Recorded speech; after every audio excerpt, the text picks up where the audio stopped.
¿Te has preguntado alguna vez qué significa realmente celebrar la Navidad? ¿Es solo un tiempo de regalos, decoraciones y comidas festivas? ¿O podría ser una oportunidad para algo mucho más profundo, más significativo y quizás más desafiante?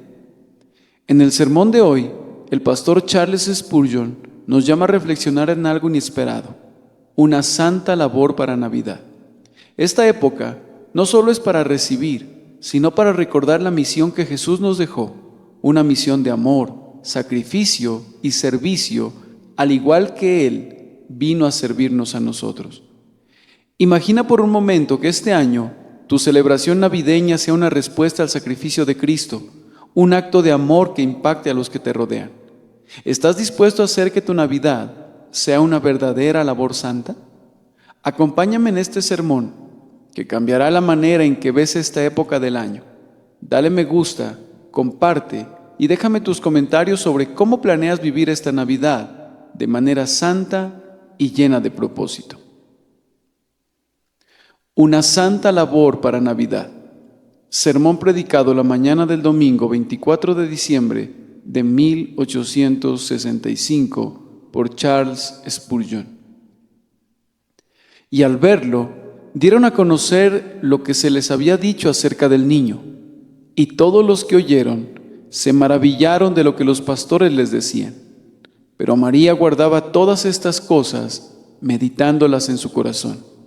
Y volvieron los pastores glorificando y alabando a Dios por todas las cosas que habían oído y visto, como se las había dicho. Lucas 2, versículo 17 al 20. Cada estación del año tiene sus propias frutas, manzanas en el otoño, bayas de acebo para Navidad. La tierra produce según el periodo del año, y todo lo que el hombre quiere debajo del cielo tiene su obra. En esta época, el mundo se dedica a congratularse y a expresar sus buenos deseos por el bienestar de sus ciudadanos. Permítanme sugerirles una labor complementaria y más sólida para los cristianos. Al pensar hoy en el nacimiento del Salvador, debemos aspirar a un renovado nacimiento del Salvador en nuestros corazones. Como Cristo ya ha sido formado en nosotros, la esperanza de gloria, que podamos ser renovados en el espíritu de nuestra mente, que podamos ir de nuevo al Belén de nuestra natividad espiritual, para hacer nuestras primeras obras, para disfrutar de nuestros primeros amores y para festejar con Jesús como lo hicimos en los días santos, felices y celestiales de nuestros esponsales.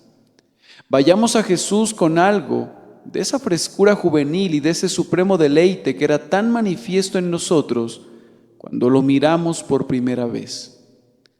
Hemos de coronarlo de nuevo, pues todavía está adornado con el rocío de su juventud y sigue siendo el mismo ayer y hoy y por los siglos.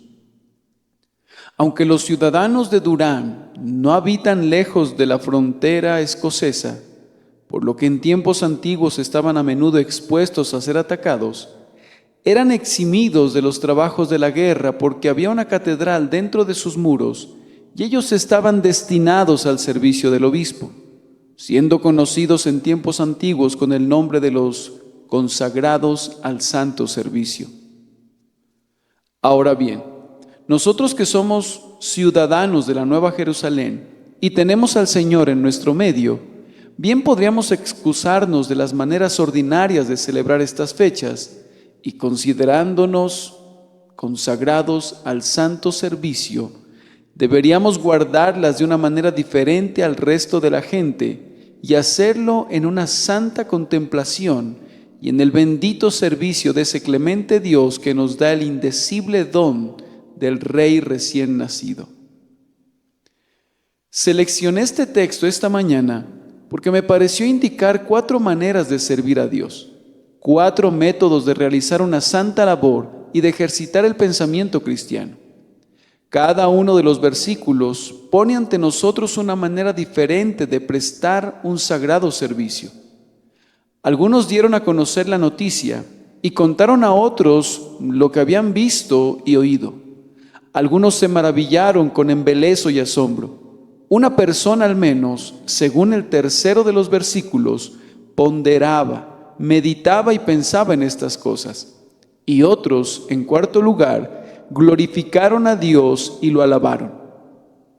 No sé cuál de esos cuatro grupos rindió un mejor servicio a Dios, pero pienso que si pudiéramos combinar todas esas emociones mentales y esos ejercicios externos, tendríamos la seguridad de alabar a Dios de una manera sumamente piadosa y aceptable. Primero, para comenzar entonces, en primer lugar encontramos que algunos celebraron el nacimiento del Salvador dando a conocer lo que habían visto y oído, y verdaderamente podemos decir que tenían algo que valía la pena que se repitiera a los oídos de los hombres.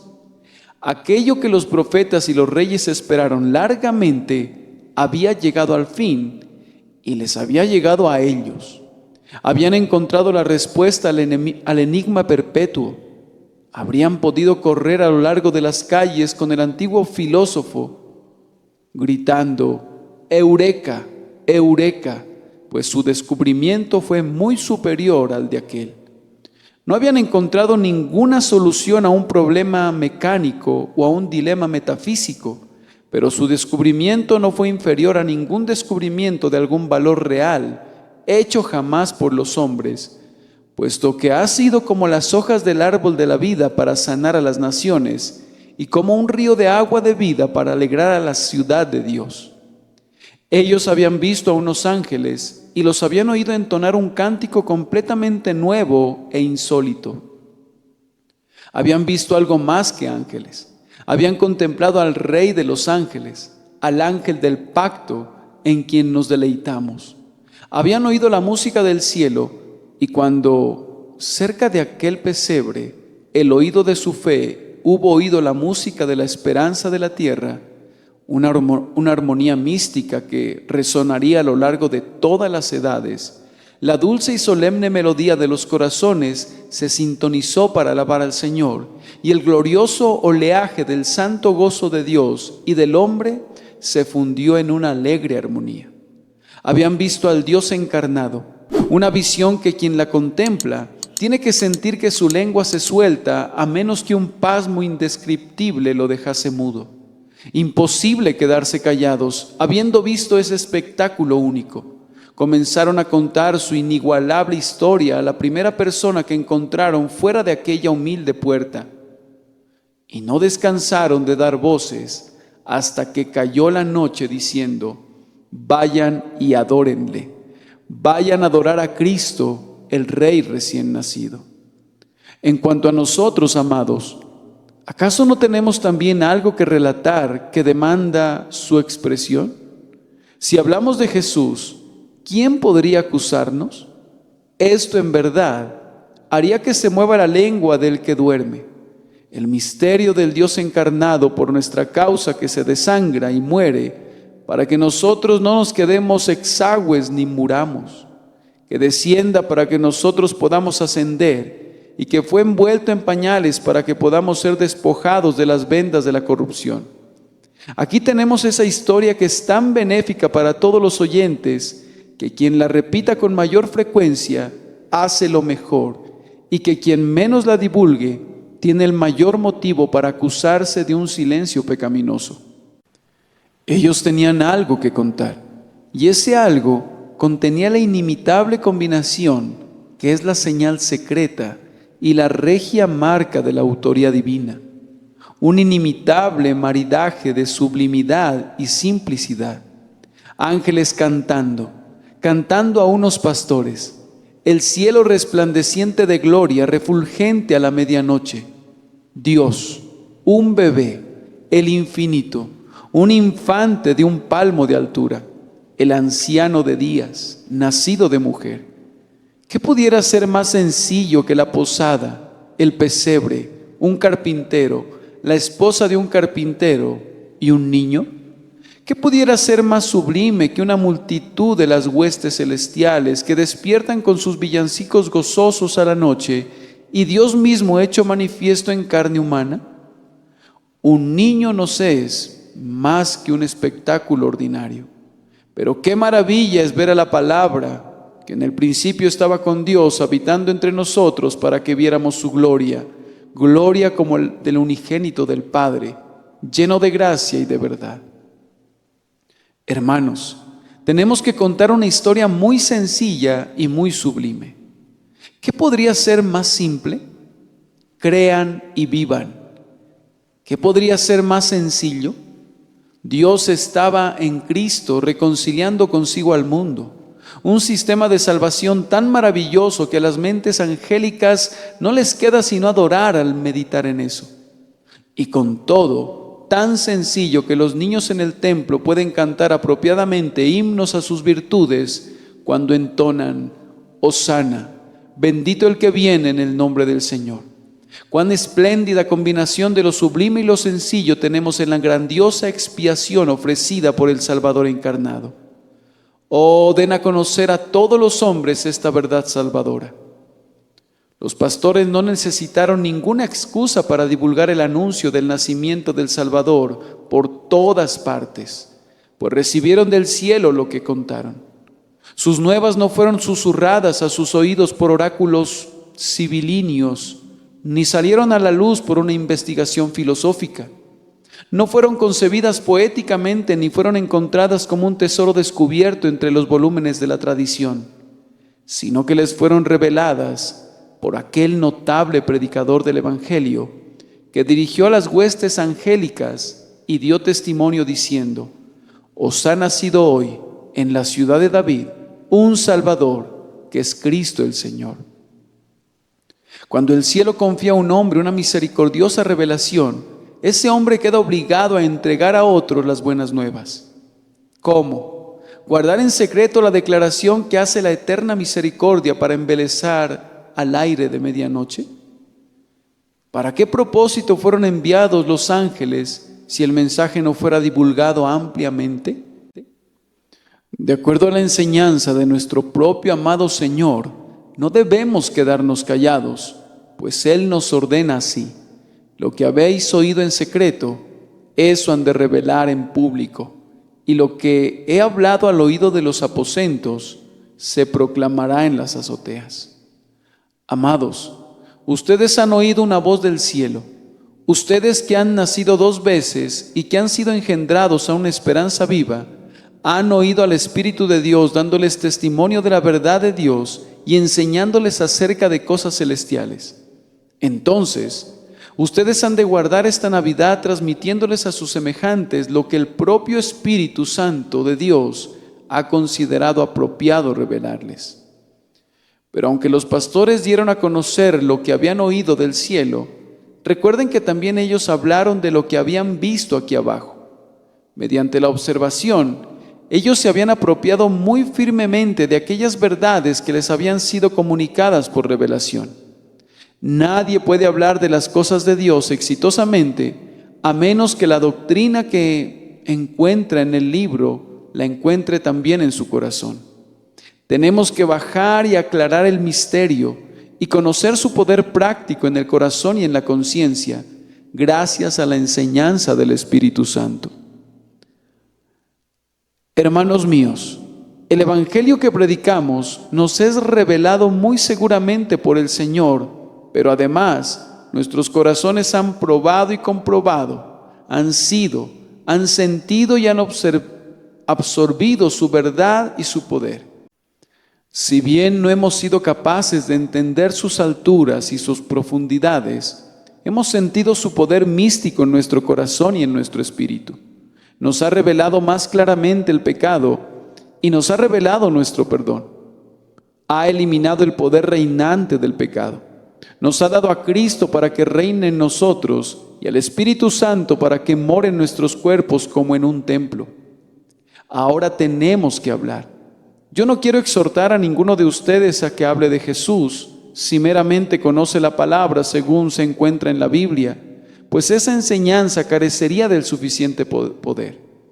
Pero me dirijo sinceramente a quienes ya conocen su poderosa influencia en su corazón, a quienes no solo han oído acerca del bebé, sino que lo han visto en el pesebre, lo han tomado en sus propios brazos y lo han recibido como habiendo nacido para ustedes. un Salvador para ustedes. Cristos, el ungido para ustedes. Jesús, el Salvador del pecado para ustedes. Amados, ¿podrían hacer otra cosa que no fuera hablar de las cosas que han visto y oído? Dios les ha hecho probar y tratar esta buena palabra de vida, y ustedes no deben quedarse tranquilos ni se atrevan a hacerlo, sino que tienen que dar a conocer a los amigos y a los vecinos lo que han sentido en su interior. Esos pastores eran seres desprovistos de instrucción. Podría garantizarles que eran incapaces de leer algún libro. No hay ninguna probabilidad de que ni siquiera conocieran una sola letra. Eran pastores, pero predicaban muy bien. Y hermanos míos, prescindiendo de lo que algunos pudieran pensar, la predicación no ha de estar restringida a esos cultivados caballeros que han obtenido sus títulos de Oxford o en Cambridge o en cualquier institución de nivel superior o universidad. Es verdad que la educación no es necesariamente un impedimento para la gracia y pudiera ser un arma muy apropiada en una mano diestra. Pero la gracia de Dios ha sido glorificada a menudo por la manera clara y sencilla en la que los hombres desprovistos de instrucción han entendido y proclamado el Evangelio. No me importaría pedirle al mundo entero que encuentre a un maestro en artes, actualmente vivo, que haya traído más almas a Cristo Jesús que Richard Weaver. Si todo el colegio episcopal hubiera hecho una 10ª parte de lo que ese hombre solitario ha hecho para ganar almas, sería más de lo que la mayoría de nosotros reconocería. Démosle a nuestro Dios toda la gloria, pero aún así no neguemos el hecho de que ese pecador salvado, recién salido de la mina de carbón, que todavía tiene el acento del carbonero, por la gracia de Dios, cuenta la historia de la cruz de tal manera que los muy reverendos padres en Dios podrían sentarse humildemente a sus pies para aprender la forma de llegar al corazón y derretir a un alma empecinada.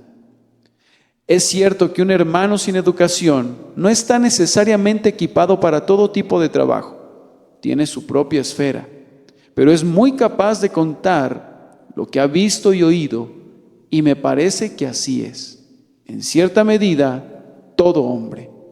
Si has visto a Jesús y has oído su voz salvadora, si has recibido la verdad como del Señor, si sentiste su tremendo poder como proviniendo de Dios para ti, y si has experimentado su potencia sobre tu propio espíritu, vamos, tú ciertamente puedes declarar lo que Dios ha escrito en tu interior.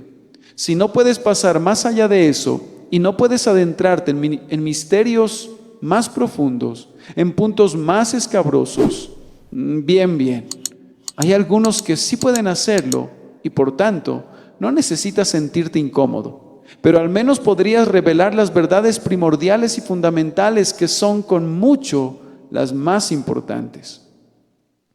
Si no puedes hablar en el púlpito, si tus mejillas se sonrojan todavía, si tu lengua rehúsa cumplir con su oficio cuando estás en presencia de muchos, allí tienes a tus hijos. Ante ellos no te da vergüenza hablar. Hay un pequeño racimo en torno a la chimenea en la noche de Navidad. Hay una pequeña congregación en el taller. Hay una pequeña audiencia en algún lugar a quienes podrías hablarles acerca del amor de Jesús por los perdidos. No vayas más allá de lo que sabes. No te sumerjas en lo que no hayas experimentado, pues si lo hicieras, estarías fuera de tu nivel. Y entonces muy pronto estarías titubeando torpemente y contribuyendo a que la confusión empeore.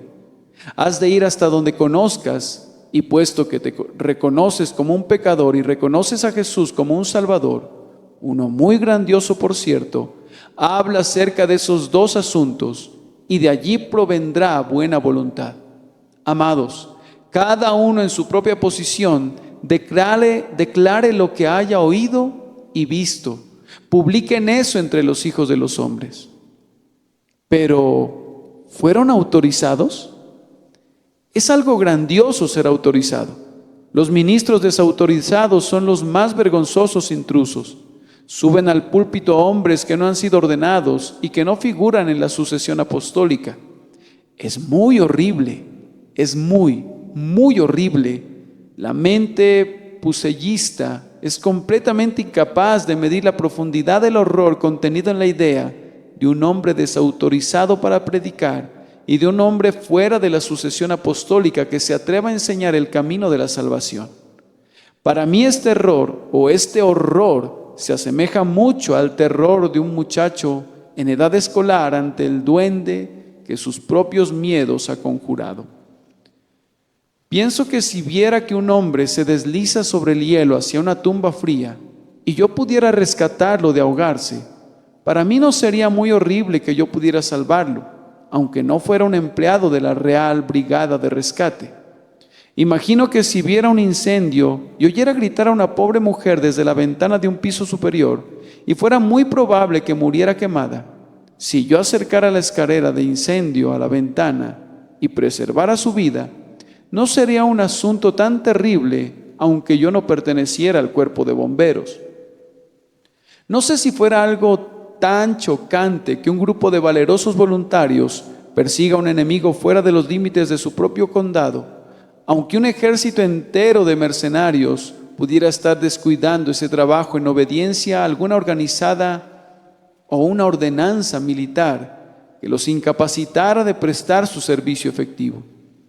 Pero resulta que los pastores y otros como ellos están en la sucesión apostólica y están autorizados por la ordenanza divina, pues todo hombre que oye el Evangelio está autorizado a darlo a conocer a los demás.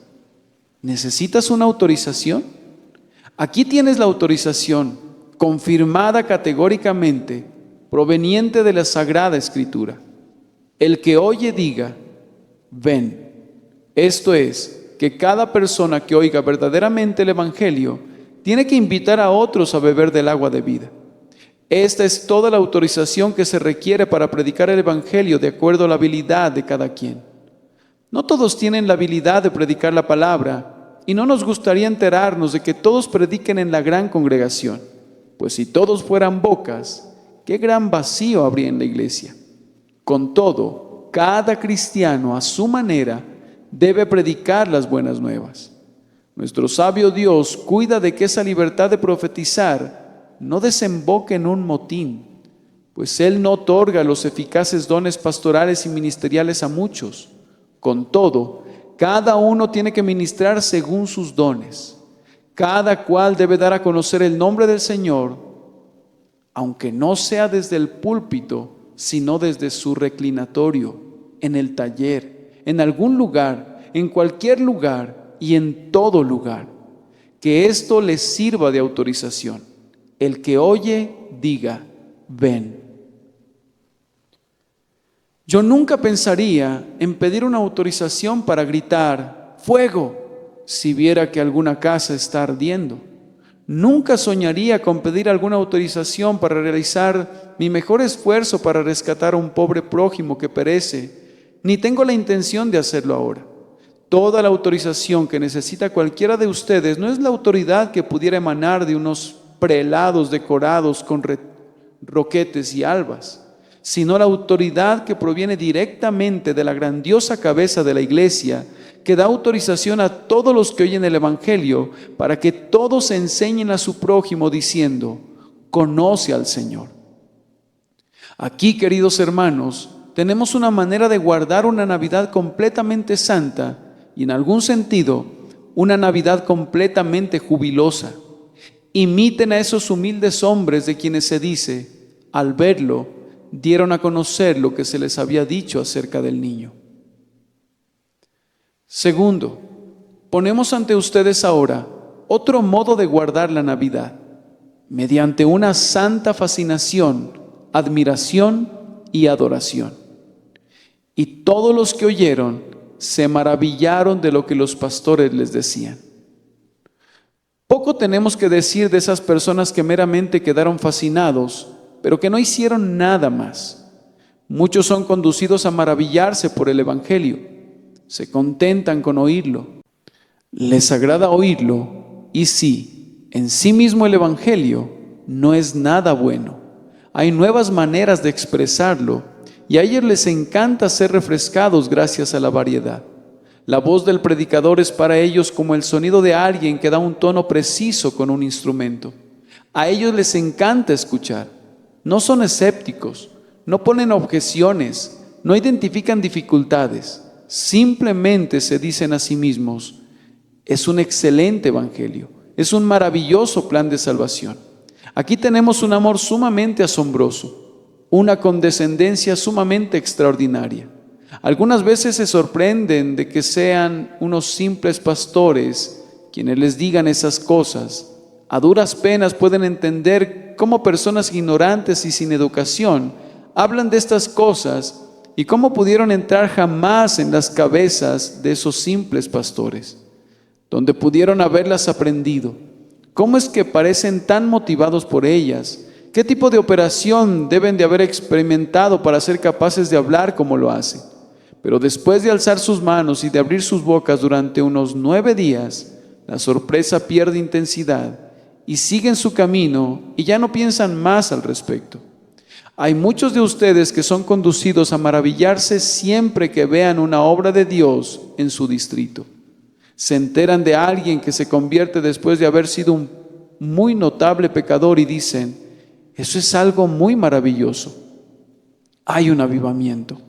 Da la casualidad que estás presente en una de las reuniones cuando el Espíritu de Dios está obrando gloriosamente. Entonces tú dices: bien, esto es algo singular, es algo muy asombroso. Incluso los periódicos reservan un espacio en alguna esquina, algunas veces, para unas obras muy grandes y extraordinarias de Dios, el Espíritu Santo. Pero allí termina toda la emoción. Todo es un maravillarse y nada más. Ahora bien, yo confío que no ocurra lo mismo con ninguno de nosotros, que no pensemos en el Salvador y en las doctrinas del Evangelio que Él vino a predicar simplemente con estupefacción y asombro, pues esto nos produciría muy poco bien. Por otro lado, hay otro modo de maravillarse que es similar a la adoración, si es que no fuera adoración. Pienso que sería muy difícil trazar una línea entre el santo asombro y la adoración real, pues cuando el alma queda sobrecogida con la majestad de la gloria de Dios, aunque no se exprese en un cántico, o incluso cuando articula su voz con una cabeza inclinada en humilde oración, con todo adora silenciosamente. Yo estoy inclinado a pensar que el asombro que algunas veces se apodera del intelecto humano ante el recuerdo de la grandeza y la bondad de Dios es tal vez la forma más pura de adoración que sube jamás de los hombres mortales al trono del Altísimo. Yo recomiendo este tipo de asombro para aquellos entre ustedes que, debido a la quietud y soledad de sus vidas, son escasamente capaces de imitar a los pastores en la divulgación de la historia a los demás. Al menos pueden completar el círculo de los adoradores delante del trono, maravillándose por lo que Dios ha hecho. Permítanme sugerirles que ese santo asombro ante lo que Dios ha hecho debería ser algo muy natural para ustedes. Que Dios considere a su criatura caída, el hombre, y en vez de barrerlo con la escoba de la destrucción, diseña un maravilloso esquema para su redención, y que Él mismo asuma ser el redentor del hombre y pagar el precio de su rescate, es en verdad maravilloso. Probablemente les sea más maravilloso en lo que a ustedes se refiere, que ustedes sean redimidos por sangre, que Dios abandone los tronos y las regias cosas en lo alto para sufrir ignominiosamente aquí abajo por ustedes. Si se conocieran a ustedes mismos, no podrían ver nunca en su carne ningún motivo o razón adecuados para un acto semejante. ¿Por qué tanto amor por mí?, dirás. Si David, sentado en su casa, solo podía decir: ¿quién soy yo y qué es mi casa para que tú me hayas traído hasta aquí? ¿Qué diríamos tú y yo si hubiésemos sido los individuos más meritorios y hubiésemos guardado incesantemente los mandamientos del Señor? No habríamos podido merecer una bendición tan inapreciable como la encarnación. Pero como pecadores, como ofensores que se rebelaron y se apartaron más y más lejos de Dios, ¿qué diremos de este Dios encarnado que murió por nosotros? Sino, en esto consiste el amor, no en que nosotros hayamos amado a Dios, sino en que Él nos amó a nosotros primero. Dejen que su alma se pierda en el asombro, pues el asombro, queridos amigos, es en este sentido una emoción muy práctica. El santo asombro los conducirá a una adoración agradecida, quedando estupefactos por lo que Dios ha hecho. Derramarán su alma con asombro al pie del trono de oro con el cántico: al que está sentado en el trono y al Cordero que hace estas grandes cosas por mí, sea la alabanza, la honra, la gloria, el poder, la majestad y el dominio. Estando lleno de este asombro, serás conducido a una santa vigilancia. Tendrás miedo de pecar contra un amor como este. Sintiendo la presencia del Todopoderoso Dios en el don de su amado Hijo Jesucristo, quitarás tu calzado de tus pies, porque el lugar en que tú estás, tierra santa es. Serás conducido al mismo tiempo a una gloriosa esperanza. Si Jesús se ha entregado a ti, si Él ha hecho esta obra maravillosa por ti, sentirás que el cielo mismo no es demasiado grande para tu expectativa y que los ríos de placer a la diestra de Dios no son demasiado dulces ni demasiado profundos para que bebas de ellos. ¿Quién podría asombrarse de algo más, habiendo quedado maravillado una vez en el pesebre y en la cruz? ¿Qué queda de maravilloso después de que uno ha visto al Salvador? Las 7 maravillas del mundo, vamos, podrías ponerlas a todas en una cáscara de nuez. La maquinaria y el arte moderno pueden sobrepasarlas a todas ellas, pero esta maravilla especial no es solo la maravilla de la tierra, sino del cielo y de la tierra e incluso del infierno mismo. No es la maravilla de la antigüedad, sino la maravilla de todos los tiempos y la maravilla de la eternidad. Quienes ven las maravillas humanas unas cuantas veces, al final ya no se quedan asombrados. La más noble mole que haya levantado jamás un arquitecto, por fin deja de impresionar al espectador. Pero no sucede así con este maravilloso templo del Dios encarnado. Entre más lo miramos, más nos asombramos. Entre más nos acostumbramos a Él, más tenemos una idea de su esplendor incomparable de amor y de gracia. Digamos que se pueden ver más cosas acerca de Dios en el pesebre y en la cruz, que en las relucientes estrellas en lo alto, que en el ondulante abismo abajo, que en la alta montaña, que en los fértiles valles, que en las moradas de la vida o en el abismo de la muerte. Pasemos entonces algunas horas escogidas de esta festiva estación, sumidos en un santo asombro que produzca gratitud, adoración, amor y confianza. Tercero, en el siguiente versículo encontrarás una tercera forma de santa labor, es decir, su sagrado corazón ponderando y preservando. Al menos una persona, y esperamos que hubiesen otras, y de todas maneras seamos nosotros mismos unos más, una persona guardaba todas estas cosas y las ponderaba en su corazón. Se maravillaba, pero hizo todavía algo más: ponderaba. Observarán que hubo un ejercicio de parte de esta bienaventurada mujer en los 3 grandes componentes de su ser. En su memoria, ella guardaba todas estas cosas. En sus afectos, ella las guardaba en su corazón. En su intelecto, ella las ponderaba, las consideraba, las sopesaba y las analizaba, de tal forma que la memoria, el afecto y el entendimiento eran ejercitados acerca de estas cosas. Nos deleita ver esto en María, pero no nos sorprende del todo cuando recordamos que ella era la más interesada de todos en la tierra, pues Jesucristo nació de ella.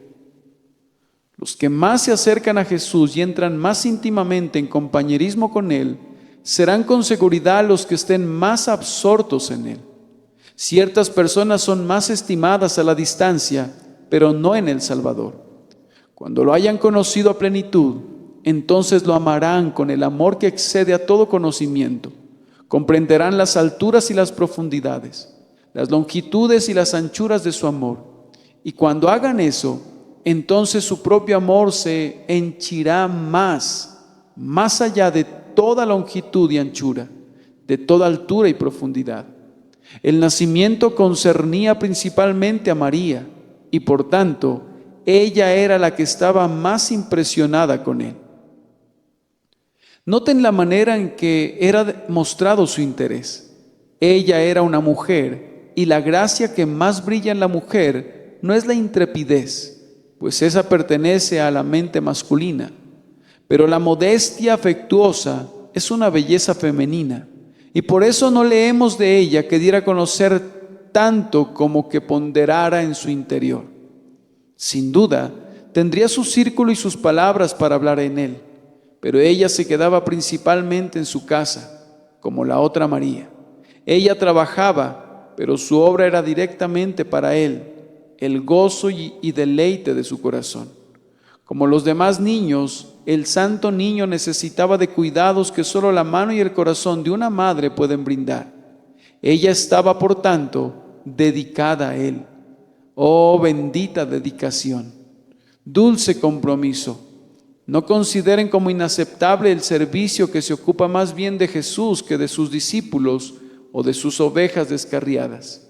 Aquella mujer que quebró el vaso de alabastro y derramó el perfume sobre el propio Jesús fue criticada por Judas, e incluso los otros discípulos pensaron que los pobres habían perdido un beneficio, pero ella ha hecho conmigo una buena obra, fue la respuesta del Salvador.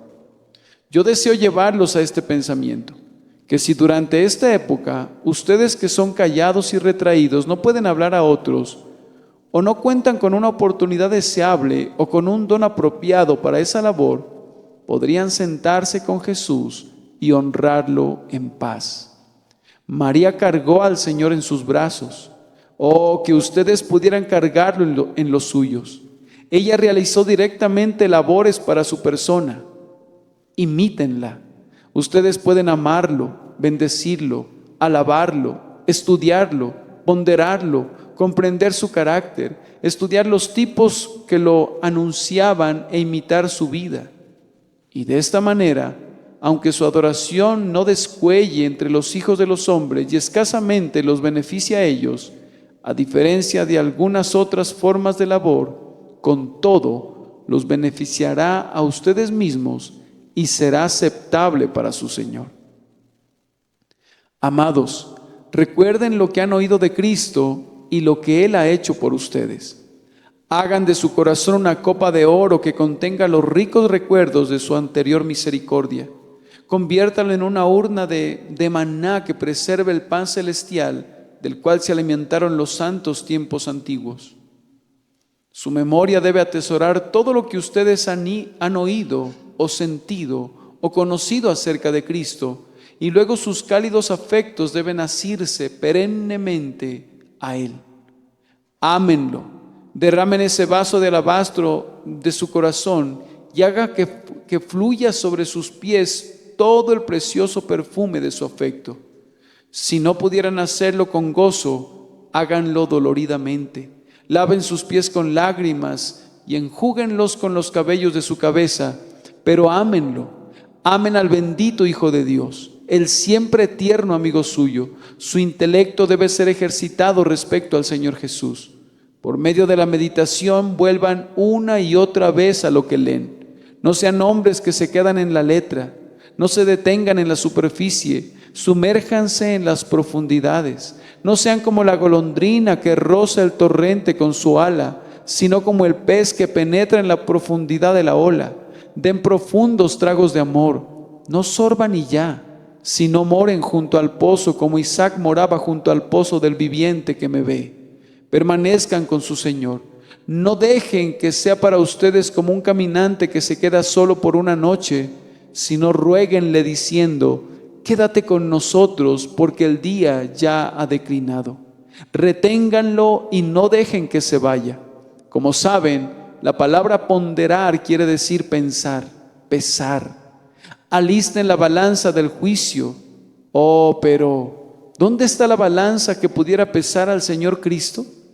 He aquí que Él alza las islas como un granito de polvo. ¿Quién lo alzará a Él? Pesa los montes con balanza. Que así sea. Si tu entendimiento no puede captarlo, tus afectos deben percibirlo. Y si tu espíritu no puede abarcar al Señor Jesús con los brazos de tu entendimiento, que lo abrace con los brazos de tu afecto. Oh amados, aquí tienen una bendita obra de Navidad para ustedes. Sí, como María, guardan todas estas cosas en su corazón y las ponderan. Cuarto, ahora le toca el turno al último tipo entre las santas labores navideñas. Y volvieron los pastores, leemos en el versículo 20, glorificando y alabando a Dios por todas las cosas que habían oído y visto, como se las habían dicho. ¿A qué volvieron? Volvieron de nuevo a su ocupación de cuidar a los corderos y las ovejas. Entonces, si deseamos glorificar a Dios, no necesitamos renunciar a nuestra ocupación. Algunas personas tienen la idea de que la única manera en la que pueden vivir para Dios es convirtiéndose en ministros, en misioneros o en trabajadoras sociales cristianas o en vendedoras de Biblias. Ay, ¿cuántos de nosotros nos quedaríamos fuera de cualquier oportunidad de engrandecer al Altísimo si ese fuera el caso? Los pastores volvieron a los rediles de sus ovejas, glorificando y alabando a Dios. Amados, lo importante no es el oficio que desempeñen, sino la dedicación que empeñen. No es la posición, sino la gracia que nos capacita para glorificar a Dios. Dios será glorificado con toda seguridad en ese puesto de trabajo del zapatero, donde el piadoso obrero canta acerca del amor del Salvador mientras sostiene la lesna. Sí, y es glorificado muchísimo más que en muchos puestos de prebendas, donde la religiosidad oficial cumple con sus escasos deberes. El nombre de Jesús es glorificado tanto por aquel carretero cuando arrea su caballo y bendice a su Dios, o cuando habla con su colega de trabajo junto al camino, como por aquel teólogo que a través de todo el país, como Boanerges, retumba con la predicación del Evangelio. Dios es glorificado cuando permanecemos en nuestra vocación. Tengan cuidado de no desviarse de la senda del deber, abandonando su llamamiento, y tengan cuidado de no deshonrar su profesión mientras estén en ella. No tengan una alta opinión de ustedes mismos, pero no consideren poca cosa sus llamamientos. No hay ningún oficio que el Evangelio no santifique. Si buscan en la Biblia encontrarán que las más insignificantes formas de labor han estado de alguna manera u otra manera conectadas con los más atrevidos actos de fe, o bien con personas cuyas vidas han sido de otra manera ilustres. Sé fiel a tu llamamiento, hermano. Sé fiel a tu llamamiento. No importa lo que Dios haya hecho de ti. Si Él te llama, permanece haciendo eso, a menos que estés muy seguro, ojo, a menos que estés muy seguro de que Él te llama a otra cosa. Los pastores glorificaron a Dios, aunque volvieron a su ocupación. Ellos glorificaron a Dios a pesar de ser pastores. Tal como lo comentamos, ellos no eran hombres instruidos. Muy lejos de tener una surtida biblioteca llena de libros, es probable que no pudieran leer ni una sola palabra. Con todo, glorificaron a Dios. Esto elimina toda excusa para ustedes, buenas personas que dicen: yo no tengo ningún grado escolar, nunca recibí ninguna educación, nunca asistí ni siquiera a la escuela dominical. Ah, pero si tienes un recto corazón, puedes glorificar a Dios. No te preocupes, Sara. No estés abatida porque sabes muy poco. Aprende más si puedes, pero haz buen uso de lo que ya conoces. No te preocupes, Juan. Es en verdad una lástima que tuvieras que comenzar a trabajar muy pronto en la vida. lo cual te impidió adquirir ni siquiera los rudimentos del conocimiento. Pero no pienses que no puedes glorificar a Dios. Si quieres alabar a Dios, vive una vida santa. Tú puedes hacer eso por su gracia, de todas maneras, sin educación académica. Si quieres hacer el bien a los demás, sé bueno tú mismo. Y ese es un camino que está abierto de igual manera al más iletrado como al más ilustrado. Ten buen ánimo. Los pastores glorificaron a Dios y tú también puedes hacerlo. Recuerda que hay algo en lo que tuvieron preferencia sobre los sabios. Los sabios necesitaron que los guiara una estrella, los pastores no. Los sabios se extraviaron a pesar de la estrella. Se encontraron de pronto en Jerusalén, pero los pastores fueron directamente a Belén. Las mentes sencillas encuentran algunas veces a un Cristo glorificado allí donde las cabezas instruidas, muy desconcertadas con su tradición, no lo encuentran. Un buen doctor solía decir: he aquí, estos simplones han entrado en el reino, mientras que nosotros, hombres cultos, hemos estado buscando a tientas el pasador de la puerta. Así sucede a menudo. Por tanto, personas de mentes simples, consuélense y alégrense. Vale la pena advertir la manera en que estos pastores honraron a Dios. Lo hicieron alabándolo. Pensemos más en un sagrado cántico de lo que lo hacemos algunas veces. Cuando el cántico estalla en un pleno coro proveniente de miles de personas en esta casa, no es sino solo un ruido para los oídos de algunos hombres, pero en tanto que muchos verdaderos corazones tocados con el amor de Jesús están cantando al unísono con sus lenguas, no es un mero ruido en la estimación de Dios, sino que contiene una dulce música que alegra su oído. ¿Cuál es el gran propósito último de todo esfuerzo cristiano? Cuando estuve predicando aquí el Evangelio la otra mañana, mi mente estaba plenamente enfocada en ganar almas, pero mientras predicaba parecía ir más allá. Pensé, bien, ese no es el principal objetivo después de todo. El principal objetivo es glorificar a Dios. E incluso una mente recta busca la salvación de los pecadores como un medio para el fin de glorificar a Dios. De pronto se me vino al pensamiento: si al cantar salmos y al cantar himnos realmente glorificamos a Dios, estamos haciendo mucho más que en la predicación, pues entonces no nos quedamos en los medios, sino que estamos muy cerca del propósito o del propio fin. Si alabamos a Dios con el corazón y con la lengua, lo glorificamos de la manera más segura posible, pues realmente lo estamos glorificando entonces. El que sacrifica alabanza me honrará, dice el Señor. Canten entonces, hermanos míos. No canten solo cuando estén reunidos, sino canten estando solos. Alegren su labor con salmos e himnos y cantos espirituales. Hagan feliz a su familia con música sagrada. Estoy seguro de que nosotros cantamos demasiado poco y sin embargo, el avivamiento de la religión ha estado siempre acompañado del avivamiento de la salmodia cristiana. Las traducciones de los salmos que hizo Lutero fueron de tanto servicio como sus discusiones y controversias, y los himnos de Charles Wesley, de Sennick, de Toplady y de Newton y de Cowper ayudaron tanto en el avivamiento de la vida espiritual en Inglaterra como la predicación de John Wesley y George Whitefield. Necesitamos cantar más. Canten más y murmuren menos. Canten más y calumnien menos. Canten más y critiquen menos. Canten más y lamenten menos. Que Dios nos conceda hoy que glorifiquemos a Dios como lo hicieron aquellos pastores, alabándolo. No he concluido con los pastores todavía. ¿Cuál era el tema de su alabanza? Pareciera que ellos alabaron a Dios por lo que habían oído.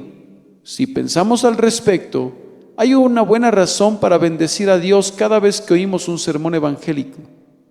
¿Qué dirían las almas en el infierno si pudieran oír el Evangelio una vez más y pudieran estar en términos en los que la gracia de la salvación les fuera asequible? ¿Qué darían los moribundos cuyo tiempo prácticamente se ha acabado si pudieran venir una vez más a la casa de Dios para recibir otra advertencia y otra invitación? Hermanos míos, ¿qué darían ustedes algunas veces cuando están recluidos por la enfermedad y no pueden reunirse con la gran congregación, cuando su carne y su corazón claman por el Dios viviente? Bien, alaben a Dios por lo que han oído. Han oído las fallas del predicador, que Él se lamente por ellas. Han oído el mensaje de su Señor. ¿Bendicen a Dios por eso? Difícilmente oirán jamás algún sermón que no los conduzca a cantar si tienen una mente recta. George Herbert dice: la oración es el fin de la predicación. Y eso es, pero la alabanza es también su fin. Alaben a Dios porque oyen que hay un Salvador. Alaben a Dios porque oyen que el plan de salvación es muy sencillo. Alaben a Dios porque tienen un Salvador para su propia alma. Alaben a Dios porque han sido perdonados, porque han sido salvados. Alábenlo por lo que han oído, pero observen que ellos alabaron también a Dios por lo que habían visto. Miren el versículo 20, oído y visto. Allí está la música más dulce, en lo que hemos experimentado, en lo que hemos sentido en nuestro interior, de lo que nos hemos apropiado y en las cosas que hemos hecho tocantes al Rey. El simple oír puede generar alguna música, pero el alma de la canción ha de provenir de ver con el ojo de la fe. Y queridos amigos, ustedes que han visto con esa visión dada por Dios, les ruego que sus lenguas no se queden sumidas en un silencio pecaminoso, sino que han de ser sonoras para alabar a la gracia soberana, que se oigan sus alabanzas, despierten al salterio y al arpa. Un punto por el que alabaron a Dios fue la coincidencia entre lo que habían oído y lo que habían visto. Observen la última frase: como se les había dicho. ¿Acaso no han encontrado que el Evangelio ha sido en ustedes justo lo que la Biblia dijo que sería? Jesús dijo que les daría gracia. ¿Acaso no la han recibido? Él les prometió reposo. ¿Acaso no lo han recibido? Él dijo que tendrían gozo, consuelo y vida por creer en Él. ¿No han recibido todas estas cosas? ¿No son sus caminos caminos deleitosos y sus veredas veredas de paz? Ciertamente pueden decir con la reina de Saba: ni aún se me dijo la mitad. Yo he encontrado que Cristo es más dulce de lo que sus siervos me dijeron que era. Yo miré la semejanza conforme me la pintaban, pero no fue sino un simple brochazo comparado con él mismo, el Rey en su hermosura. He oído acerca de la tierra buena, pero, fluye con leche y miel más ricamente y más dulcemente de lo que los hombres fueron capaces de decirme cuando estaban en su mejor condición para hablar. Ciertamente, lo que hemos visto va de la mano con lo que hemos oído. Glorifiquemos y alabemos a Dios entonces por lo que ha hecho. Esta palabra va dirigida para quienes no son convertidos todavía. Y entonces habré concluido. No pienso que puedan comenzar en el versículo 17, sino que deseo que comiencen en el 18.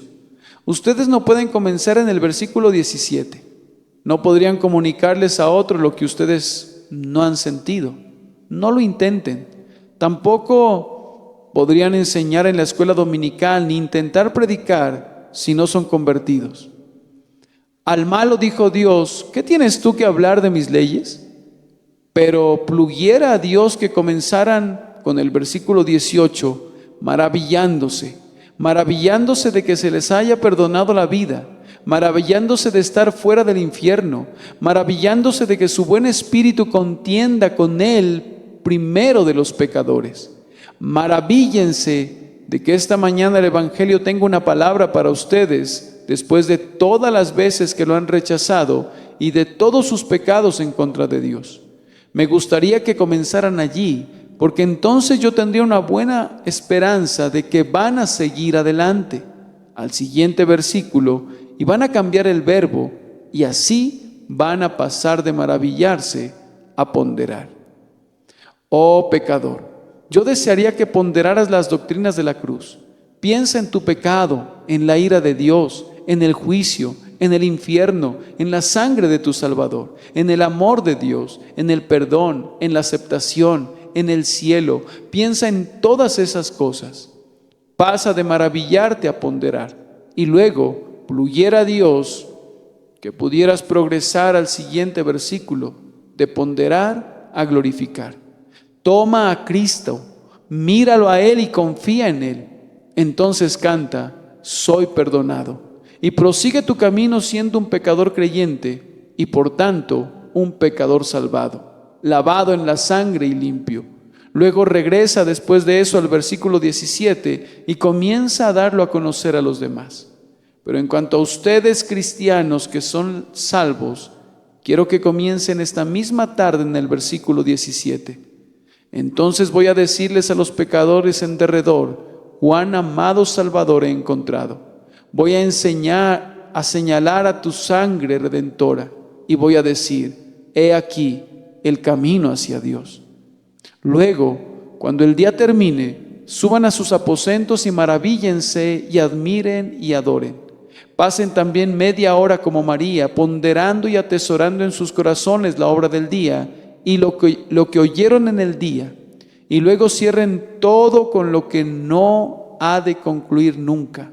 Prosigan esta noche, mañana y todos los días de su vida, glorificando y alabando a Dios por todas las cosas que han visto y oído.